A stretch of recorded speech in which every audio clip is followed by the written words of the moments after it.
What up, everyone? Welcome back to 1-2 Punch. I am your host, Zorine Te. You're listening to the greatest fighting games community show on the radio here on the Fantasy Sports Network. Welcome back, everyone. The weather is warming up here in the Northern Hemisphere, so I hope you're all doing well wherever in the world you are. And the tournament season for the fighting games community is also warming up as well. How is that for a segue? Right? Right? As usual, we are on the social medias using the hashtag 1-2punch. You can send us a comment. Tell us all your thoughts about the show, or you can also tweet at me directly. I love internet comments. I feel like I'm opening up a dam by saying that, but you can tweet at me directly. I am at Zorine, that's at Zorine. You can also hit us up on Esports Network, which is the esports focused section of Sports Grid. That's at Esports Network. Alternatively, if you are watching this show on YouTube and you subscribe to us, thank you very much for that. And you can drop a comment there. I love to read all your comments, and they're very hilarious and very great. So thanks, everyone. Welcome back to 1-2 Punch. We have a whole bunch of news today to talk about, and also a very special guest who I'm really excited to have on the show. But first, let's go over the news, if you are well aware. And just also apologies in advance, there is a bit of construction happening above me. So if you hear some banging or drilling noises, don't fret. We are not being attacked here in California, but that is a thing that is happening now, and I guess we shall carry on. The show must go on, right? Right. So today's news: over the weekend, final round 2018 went down in Atlanta. The first big tournament to kick off the Capcom Pro Tour 2018. If you have not been keeping up, the Capcom Pro Tour is, of course, Capcom's own league, I guess you could say, for Street Fighter V. It happens throughout the year, and players can compete at all these various tournaments, which Capcom deems to be either premier events or ranking events. Premier being the highest I guess, rank of an event, and if players win or place really well at these events, then they get points, and they accumulate points over the year up until the lead up till the very end. The whole thing comes to Capcom Cup, where the top 32 players with the most points will compete all together in the world, in one location. So players from all over the world gather for this one tournament where they compete for the title of Best Street Fighter V player in the world. So we had our very first event, final round, which went down in Atlanta, and we have some big results. It is, of course, as a reminder, the first big tournament as well for Street Fighter V Arcade Edition, which was released in January this year. So it's a new patch, well, relatively new. It's the newest patch, I should say, with all the new characters who are around as well, and also tweaks and changes. So it's been interesting to see what the meta has been like at this tournament. So the tournament itself was actually really stacked, which should come as no surprise since it's the first premier event of the year. A lot of big names showed up, and we'll go through the top 8 results. So the winner of the whole event was Infiltration, who went with Manat and Jury throughout the tournament. South Korean player Infiltration, beast in name, of course. He is a legend. He really doesn't need any introduction. He played Mena in the grand final and was up against Tokido, who placed second. Tokido, of course, has always been a solid player. We talked about him a lot in previous episodes as well, and in general, he's like, I feel like that guy has not had a slump ever since winning EVO last year. Like, of course, you know, he hit a few snags along the way, but overall, he's been keeping his performance up really, really sharp. And I think that is really, really impressive, you know, to stay this consistent. I think it speaks to not only like him as a player, but the state of the game. I think, you know, if you keep seeing the regular names come up top in tournaments and stuff, I guess it means that the game is rewarding consistency in some way or form. So I know some people would argue against that, but I think that's one thing that reflects upon the current state of Street Fighter. So Tokido was playing Akuma and went in from loser's side to play against Infiltration in the grand final.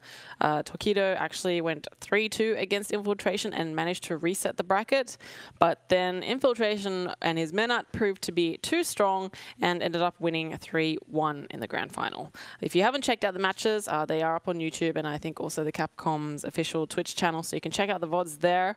Overall, really stacked tournament. Lots of great pro Street Fighter action as well. I think the game in its current state is really shaping up to be an interesting and fun game to watch. Like, some of the matches were incredible. A lot of Abigail, but overall I think the variety of characters that we saw in the top 8 I think was quite good. To be honest, I know some people might not agree, but like, I'm looking at the list right now and there is a nice variety. So of course Tokido was playing Akuma. In third place, we had Valoran, who was using Cammy, of course. In fourth place, Gachikun was using Rashid. In equal fifth place, we have Nemo, who recently signed to Team Liquid, and he was using Urien. He did also meet with his eternal rival of a player, Itabashi Zangief, in the tournament. I can't remember, I don't think it was during the top 8, but on his way up there, they did meet in the tournament, and Urien did, sorry, not Urien, Nemo with his Urien did take the W against Itabashi Zangief, and of course he did that iconic handshake moment, which actually Itabashi Zangief missed for a bit and looked like he was almost going to leave him hanging. I mean, he did kind of leave him hanging, but at the last minute he put his hand out and they shook hands. So that rivalry is always fun to watch. Itabashi Zangief was using Abigail, and I think the final moment he whiffed. Pretty much like a guaranteed combo. I think he whiffed or he miscalculated. It just wasn't enough, and Urien, well, I guess Nemo using Urien was able to secure the win against him. So that was a fun little moment in the tournament. Knuckledoo placed equal fifth with Nemo. Way to go, Knuckledoo. Hasn't signed to a team yet, so, you know, seeing him at this tournament without a jersey or anything was kind of unusual, to be honest. I was like, something about him looks different. Did he get a haircut? No, he just wasn't wearing his professional jersey because he doesn't have a team at the moment, but I'm sure we'll hear something about that soon. I think he's talking to a couple of people. But he was equal fifth place, which is a great performance from Knuckledoo. Thank you for representing the US of A. He was using Guile as well. Of course, you know, Guile, solid character, still looking pretty strong in this season, in my opinion. And then in equal seventh place, we have newcomer Neon. So he was using Colin, or Colleen, I don't know, whatever you prefer, I just say Colin. I feel like I haven't heard much about this guy, and seeing him break into the scene at this tournament was pretty damn awesome, to be honest. On his way to 7th place, he beat Dogura, and he also beat Snake Eyes as well. He ultimately lost to Infiltration, and then Nemo knocked him out, I think, or was it the other way around? But anyway, he took his 2 losses from Infiltration and Nemo, who are, of course, 2 super beastly Street Fighter V players. But this Neon guy, like, I don't know much about him. I need to look up more about him, but like, he definitely has a lot of potential, and he did some damage with Colin, and I thought it was great to see another US player like getting up there, you know, in the top 8. So, I mean, we have a variety of Japanese players and of course like Infiltration of South Korea. And then we have 2 US representatives who broke the top 8 at final round, being Knuckledoo and Neon. So this Neon guy, and that's N-E-O-N, Neon, he's signed to a team called Data, D-A-T-A. I don't know if that stands for anything, but he's one to look out for. And I'd like to see him do some more damage. Maybe he'll go to NCR. Hopefully we'll see him there. And then in equal 7th place is Fujimura with Ibuki. So I think that's a pretty good spread of characters. You know, looking at it now, it's Ibuki, Colin, Guile, Urien, Rashid, Cammy, Akuma, Menat, and Juri. Like, that is an amazing spread. And no Abigail. Isn't that great? I'm just kidding. I don't have anything against Abigail players. But yeah, so really nice spread of players in the top 8 for the final round tournament, Street Fighter V. Now, final round was also home to the start of the Tekken World Tour. Of course, you know, being Bandai Namco's own version of a league that runs throughout the year for Tekken 7 players. Let's take a look at the results here. We had an all-Korean top 4. First place was Nee, of course, Nee, the legend. He played against JDCR in the grand final. Echo Fox's JDCR, Rox's Nee. And Nee was using Devil Jin. He won over JDCR, who was using Dragonov 3-1. So JDCR was coming in from losers and was actually knocked down to losers when he faced off Nee earlier in the bracket. So Nee just showing how dominant he was over JDCR in this tournament.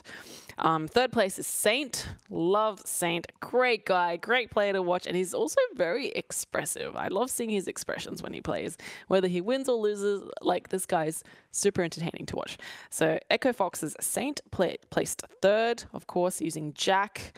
And again, no surprises, you know, all the Echo Fox guys, super consistent. I gotta say, though, it's great that we did not get another Echo Fox grand final, because nobody, I mean, like, I don't want to say nobody wants to see that, but, like, it's almost to the point where it's like, like, again, like, another Echo Fox grand final. I don't even think the commentators want that, you know, like, it's nice to have a bit of variety. So thank you, Nee, for coming in there and giving us that. Fourth place is Chanel from South Korea as well. Super strong player. Of course, like, watched him play throughout the pools as well.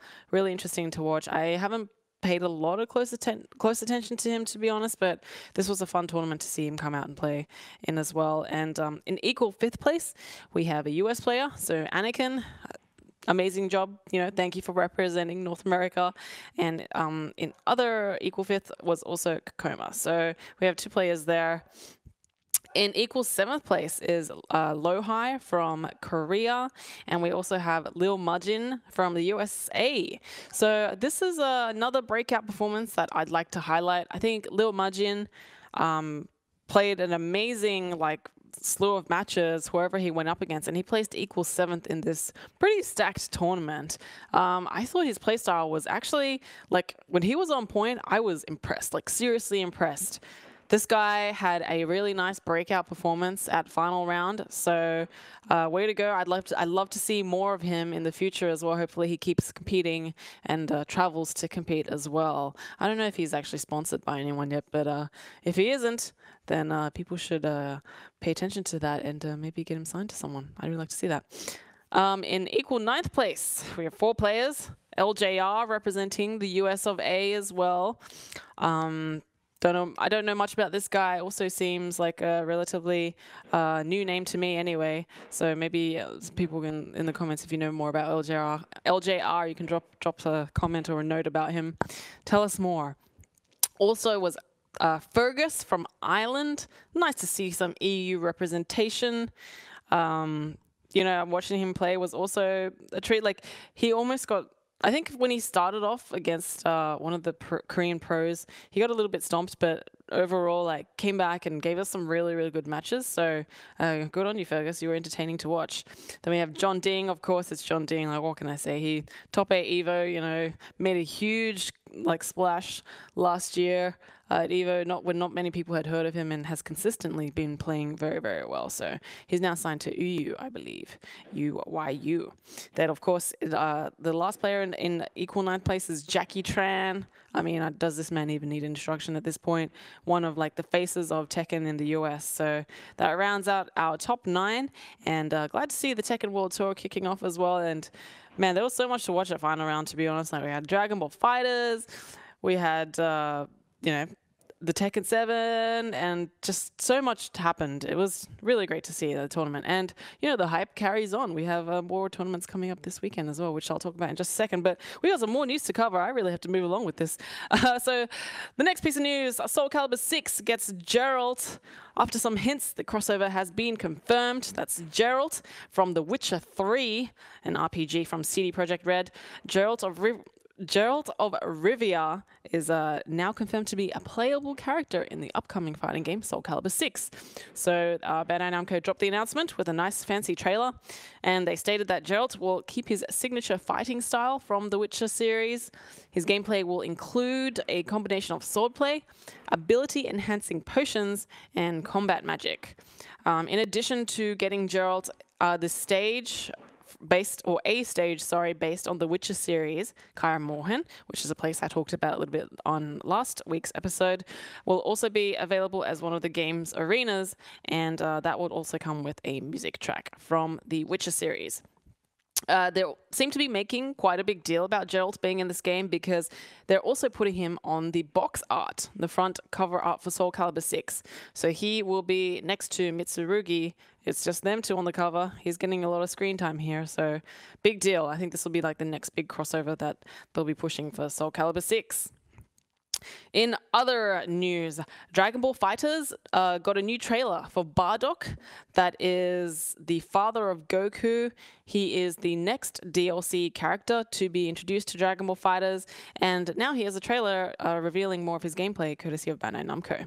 So, hilariously, the trailer gameplay footage shows him beating up Frieza, and as most of you who watched the anime know, Frieza was ultimately the villain who killed Bardock. So, he also goes Super Saiyan in the trailer, which is not really canon. I mean, he did go Super Saiyan when he appeared on like a side What If kind of manga, which was later turned into an episode, I think, called Dragon Ball Episode of Bardock. But his appearance as a Super Saiyan seems to be based on that. Anyway, Bardock and Broly both have a 28th of March release date, so that's when we'll be getting those two new characters. Next up on our next segment, we have a guest calling in. DJ Nintendo, Smash Melee commentator and player extraordinaire, will be joining us to talk about Smash. And we have a very, very special guest joining us today, the one, the only, Hendrick Pilar, aka DJ Nintendo, Smash Melee commentator. How you doing, DJ Nintendo? I'm doing amazing. I'm glad that you wanted to get me on this show. So how are you doing? I am fantastic now that you are here. Thank you so much for joining us today. I'm excited. To be honest, like I follow a lot of fighting games, but Smash isn't really like my strength, I would say. So I'm super happy to bring a Melee commentator and expert onto the show. So thank you. Yeah, no problem. Anything you want to know? Hey, I'm here now. We got the experts here. So to launch into it, you recently got back from EGLX. Tell us about that tournament and how it went. How was your experience there? Oh, I had like an amazing time there because I went to the one in EGLX 2016, and I had a great time at that event. But in the Smash side of things, we didn't have like a main tournament organizer from the Smash community, like handling like the Smash portion of it. So it didn't really run as well as it should. And then, they skipped a year because I believe they didn't have an event in 2017. And then now the one that I just came back from, they just like, they blew it out of the park, basically. Like they had everything for us. They had somebody, specifically in charge of hospitality to make sure all the players, all the commentators were, accommodated super well with hotel, driving us, in shuttles from the hotel to the venue, from the venue to the after parties, which that was another great addition. There was an after party every night. So, yeah, we had a VIP area, which was like really like exclusive. Yeah, like I've been to a lot of tournaments that have like VIP sections, but it was nothing compared to the one at EGLX. Like we had a chef like cooking for us, like crazy cuisines. Like it was top of the line, but I had like so much fun, like casting added too. Like they had a lot of vendors, stuff for little kids to do. I saw a lot of parents, bring their kids there and stuff like that. And it was really awesome to see. So I had an amazing time. That sounds actually like really amazing. I mean, like to me, like, as someone who I guess is almost external to the Smash Melee scene, from what I hear about it and from what I see like players and commentators tweeting about it, it seems like it's still super grassroots. And to hear that, you guys got all this like treatment and like you got looked after really well is almost kind of surprising. Like I feel like, does this sort of thing happen often? Oh, yeah. I mean, happens pretty often, but like the one part that was different that usually never happens is the person that was in charge of, you know, taking care of us. Shout out to Monica. Yeah, she was specifically there to take care of us, and like no matter what we needed, regardless of the time, because you know the EGLX staff wanted to make sure that, you know, we want to treat these guys right. You know, I guess they skipped the year to make sure, like, you know, things were like on point and everything, and they really were. And we usually never have that at like big Smash tournaments where we have somebody like actually, you know, specifically there. Your job is to take care of everyone. You know, everyone that got flown, like all the invited players and the commentators, which was like such a breath of fresh air. It's like, this is crazy. I've never been treated like this before at an event. I feel like royalty. That's amazing. So it sounds like that kept you pretty busy. Do you have a busy Smash season coming up? Yeah, I do actually. I have a lot of events coming up, especially now that, you know, sometime last year, in the middle of last year, I decided to become a full-time commentator because I was always a competitor since 2002. That's when I started my competitive scene. And, you know, the game came out December 3rd of 2001 in North America. And then, I immediately just, like, got into the scene. Wow. Yeah, like competing in tournaments, because I used to play the older game, you know, Smash 64. I used to play it a little bit here and there, but Melee, I was like, I'm going to go full throttle with this game. And I've actually never taken a break ever since 2002. So I have all this crazy vast knowledge on the game, and I've always been about helping people. You know, I've had apprentices, stuff like that. They ended up becoming top players. So I'm like, what's another way that I can, like, help out the community as a whole, like a faster and better way? And I always mixed commentary while I played competitively, but you can't really do both full time. Yeah. So then I was like, hey, let me just go with it, because it was really hard for me to make the decision, because I love competing. And, you know, Smash has singles and doubles, and I'm a doubles fan to death. I love doubles. Like, yeah, way more than singles. But, you know, commentary, I put it as priority over teams. And, yeah, it's been working out. So I have a lot of gigs. Like, for example, I'm going to go back to Canada again in the same exact location as EGLX, same venue and everything, called Get On My Level. Yeah, there's that tournament. There's MomoCon, which is happening the weekend after, I believe. That's in Atlanta, Georgia. I'm going to, I believe, DreamHack Austin. That's in the beginning of June. I'm going to be going everywhere. Of course, CEO and Evo. Yeah, I have so many gigs. I have like a huge calendar, like a tournament event schedule of everything that I'm going to, whether I'm commentating or not. Yeah, it's pretty wild, all the places that I'm going to go to this year. Right. So, you know, as you mentioned, you have all this, you know, Smash knowledge. Obviously, you've been in the scene for super, super long, super established. Did you watch the Nintendo Direct live when they announced a new Smash game? Yeah, actually, I watched it. And the time when they announced it, I was with my friends at EGLX. That's when we ended up seeing it. And we were in one of our hotel rooms. Yeah. We were in one of our hotel rooms, and I was like, "Yo, I forgot. It's 5 o'clock. Let's watch the Direct." And then, you know, my friends was like, "Oh, whatever. They're probably just gonna, you know, announce some cool games here and there." But like, we really want Smash. And the running joke that we have in the Smash community is every time there was like a Nintendo Direct, a lot of people were like, yeah, they're not going to announce Smash. No, they're going to announce Smash this time. It was always like a 50-50 thing. And, you know, we constantly got teased so many times by Nintendo, like, oh, is it going to happen? Oh, wait, it's a secret announcement at the end. No, it's not Smash. It's not Smash. So then, you know, they put our doubts every time there was a Direct, but this time they got us good. I can't imagine the reaction in the hotel room. Like, surely tell me it blew up. Tell me you guys broke something. Yo, it was crazy. We wanted to break stuff, but you know, it's a hotel. We ain't trying to get charged. But Oh my when they announced it at the end, yeah, it was actually pretty nuts because they tricked everybody because they started it off with like some like little like Splatoon fight that was going on. Yeah, so we're like, oh, you know, it's just Splatoon. Like, okay, I mean, this fight looks pretty cool or whatever. They're probably like adding like Splatoon DLC or something to Splatoon 2, which is a really popular game that they have.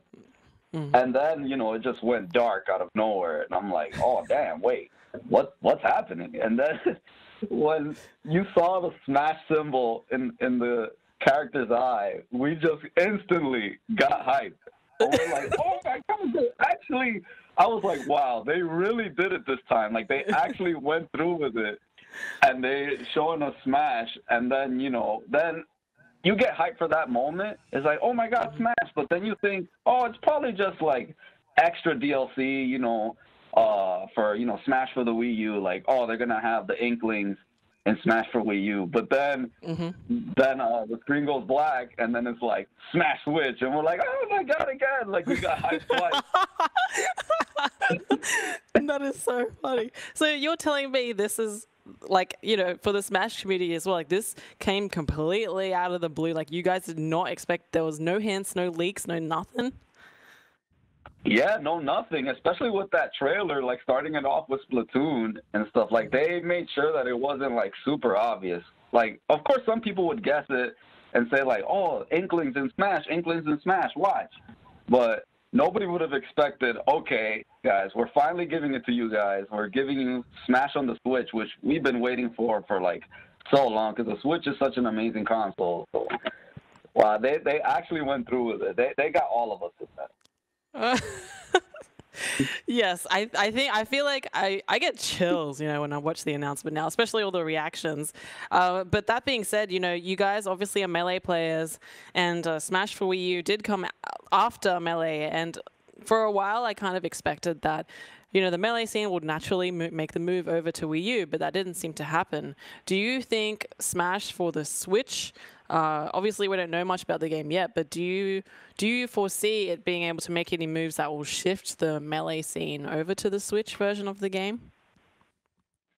No, the thing with the Melee community, we're diehard fans, and it's a game that it's one of the most, if not the most, technical and fastest fighting game in the world. So it's completely different from all the other Smash games, because like Brawl and, you know, Smash 4, now Smash for the Switch, we don't know how Smash Switch is going to be, but let's just say it's kind of like Smash 4, like mechanic wise. So the games are, you know, more slower pace, stuff like that, less combos, things of that nature. And Melee, you know, is extremely like fast paced, and you know, we love the game. We're no matter what kind of Smash game comes out, unless it's a Melee HD version that comes out on the Switch, we are never shifting to another game. Now, we do play all Smash games. Like, I play, you know, Smash for Wii U. I like playing the game. I enjoy it. But our main game will still always be Melee. But we will, no matter what Smash game comes out, the Melee scene will still always support whatever Smash game comes out. That's why even like Melee fans were like super excited that Smash Switch was coming out, because now when the game comes out, now we could play, you know, Smash on the go, which is no matter what the game, it could have been Brawl on the Switch, and we still would have gotten excited because, oh my God, it's Smash. Like, we could play it on the go. This is amazing. So, but yeah, diehard Melee fans, yeah, we're gonna stay where we're at. That's pretty much that's gonna be our main game. Some people will shift. I won't lie. Some people will shift, but the Melee community will still be ultra strong. Melee isn't going anywhere. That is crazy. I mean, I'm imagining, you know, it's like almost like Smash Wii U. The Smash Wii U scene is almost kind of like separate to the Melee scene, and now we're going to have Smash Switch. Will there be like a third Smash scene that appears? Well, usually because those games, like, when it went from Brawl to Smash 4, it was kind of like you know, the same mechanics, like I said earlier, you know, slower pace, things like that. And, you know, all the, like, the really good players from Brawl switched to Smash 4, and it was basically, like, you know, it was basically, like, the same thing for them. So it was an easy switch. Like, they're always going to keep switching, you know, to the newest game. And since Melee is so different from the other Smash games, you know, we're not going to switch unless, you know, like I said, there was, like, a Melee HD version or something for the Switch. But that's why Melee doesn't, like, shift to another game, because we don't have another one like it, and most likely there won't be another game like Melee, because Melee was like a total accident. Like, that game was released way before it should have. Like, it has hundreds of glitches, but we love all the glitches that are in the game. That's what makes Melee so good. So yeah, so every time there's a new Smash game, is basically going to be around the same realm in terms of, like, physics and mechanics. So all those other people in, like, Brawl and the Smash 4, they're going to keep shifting. So we don't know yet if Smash Switch is going to be a port of Smash 4 with, like, more characters, or it's going to be, like, a totally different game. Maybe the mechanics might be in between Melee and Smash 4, which would be amazing, because then the Melee community, a lot of players will definitely shift if it's like that. It's like at least in between. But for now, we're just assuming it's going to be pretty much the same thing like Smash 4. So that's why.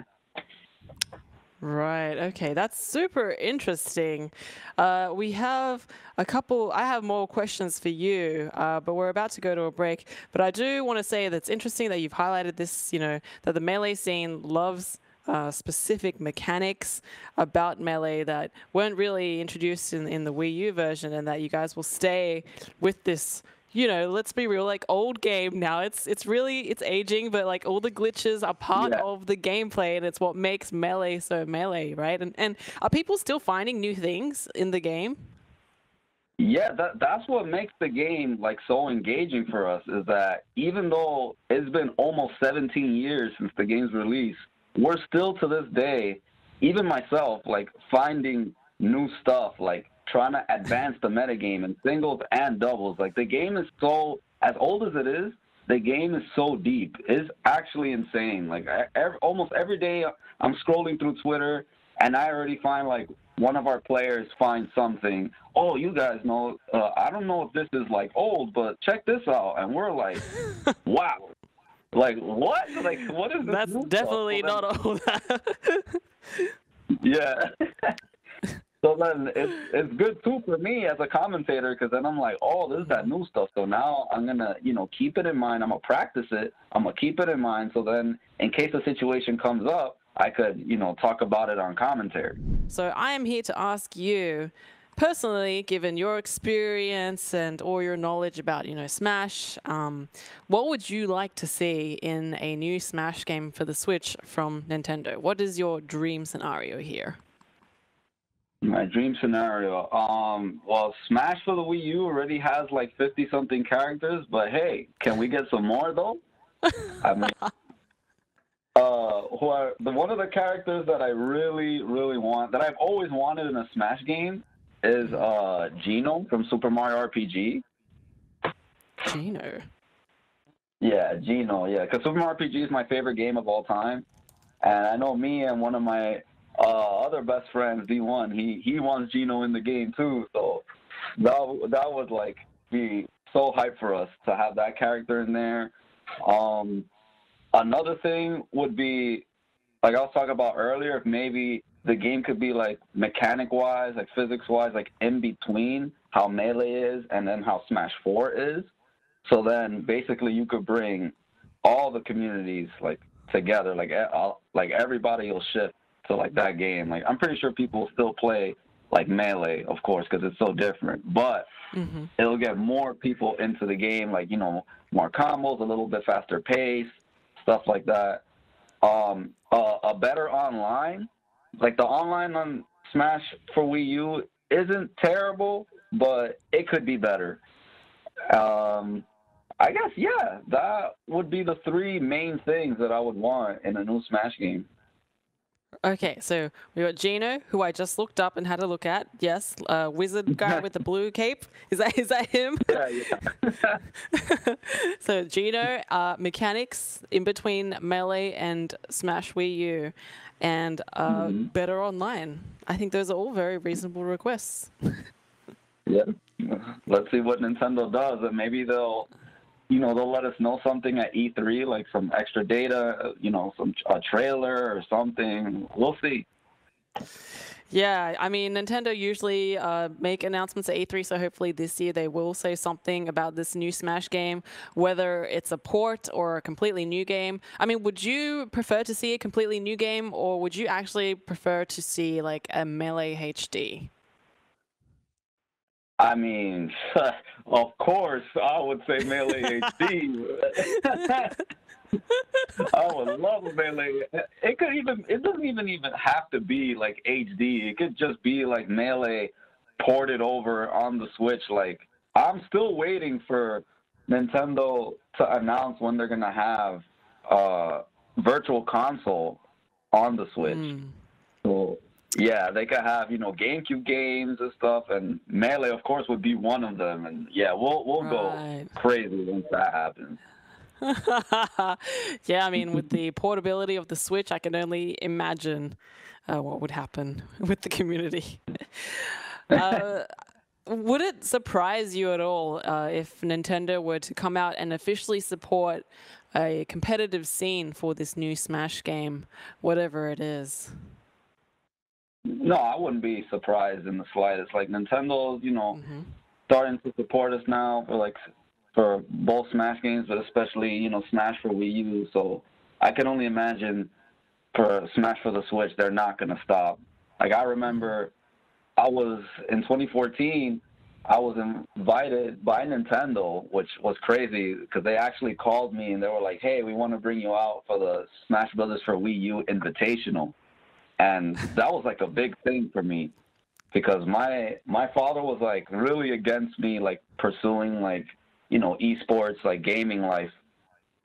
And I used to be like addicted to video games when I was like really young, and he hated that. Even though I always did my schoolwork, and Mm, was basically almost never late. I always went to class, stuff like that. Like I was a good kid, but hmm. I just had that like slight addiction to video games, and he hated it for like so many years. And until that time in 2014, when Nintendo called me and I told him, "Hey, look, Nintendo's like flying me out and stuff to this invitational to compete in front of like thousands and thousands of people and stuff," and it completely changed his views on everything. And now he like fully supports me and everything that I do, like gaming related and stuff.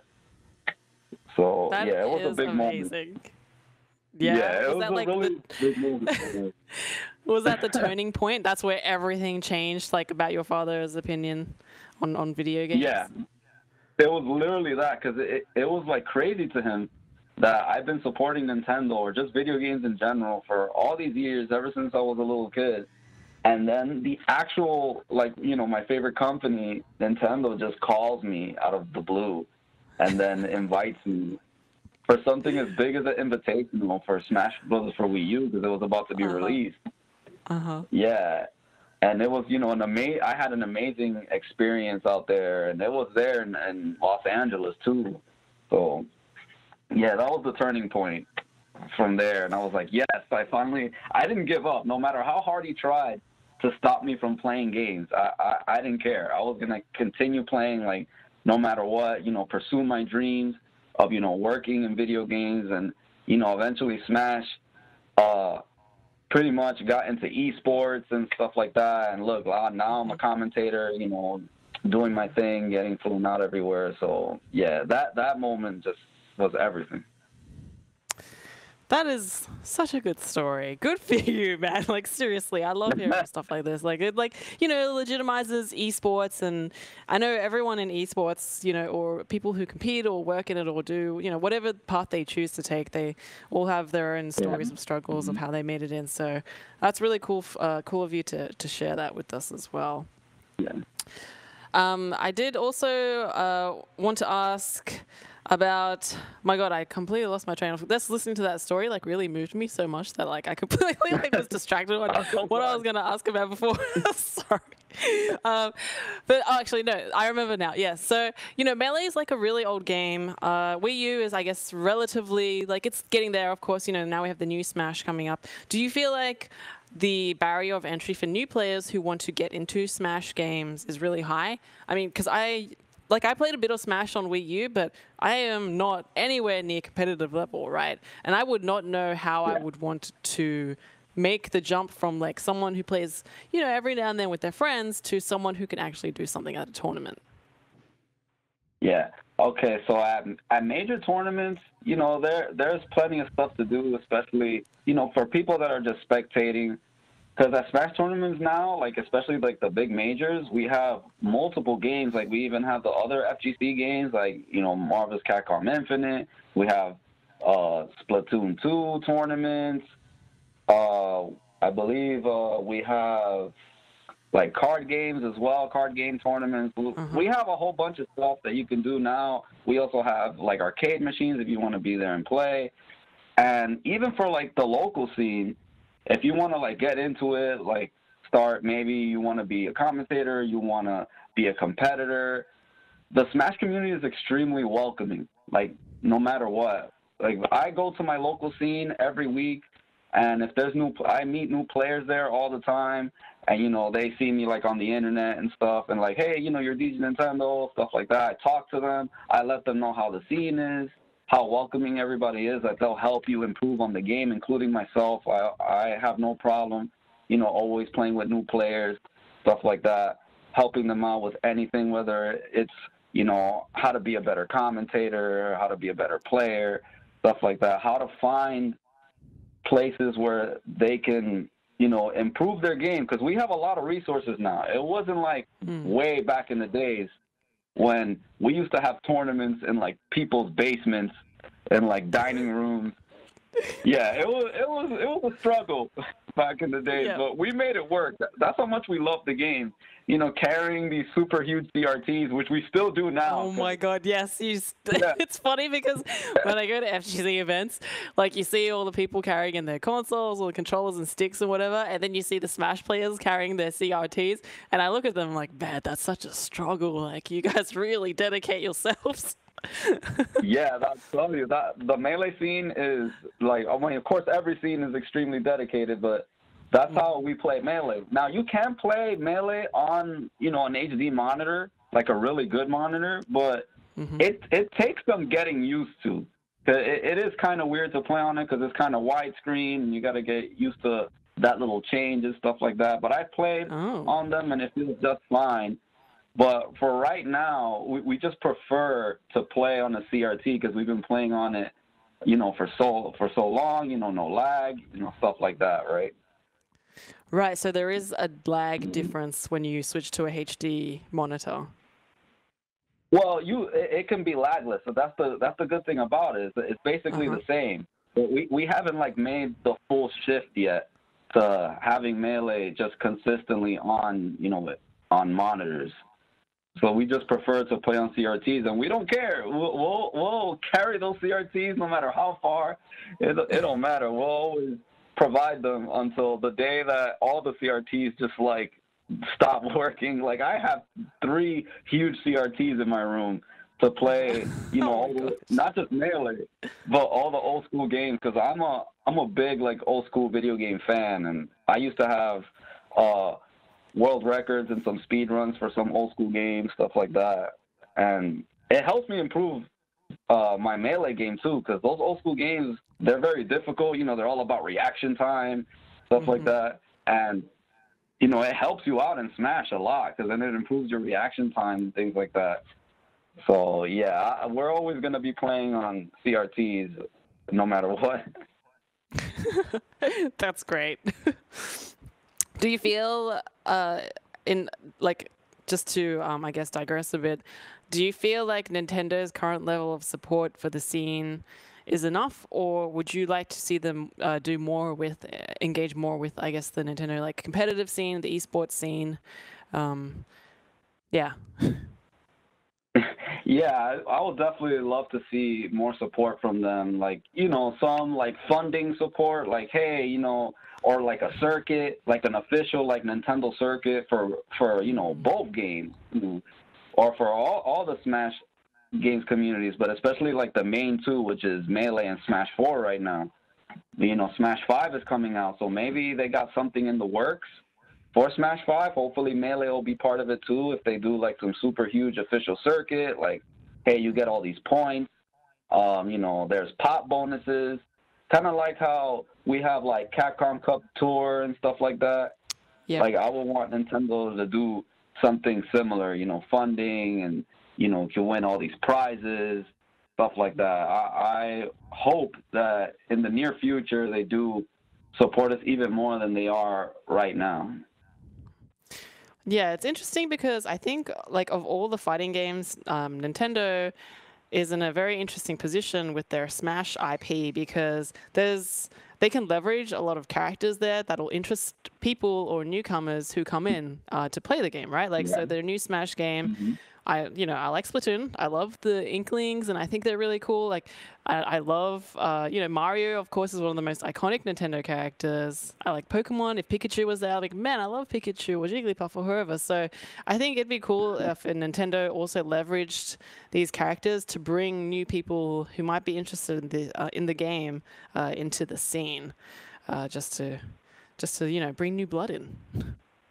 Yeah, you're definitely right about the characters because, for example, we have Ryu in the game, and a lot of FGC players actually, even at tournaments like EVO, they would play, their main FGC game, and then they would also enter like the Smash 4 tournament and, play Ryu or play whichever character. So there's been like, cross entry at these big events that have, Smash and original FGC games like Street Fighter, Tekken, Marvel, stuff like that.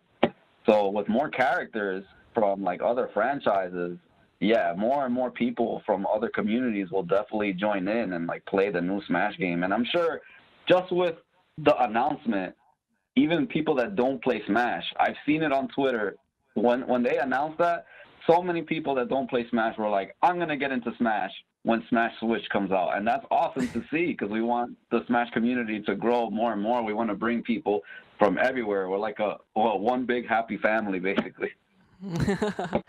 Oh, that sounds awesome.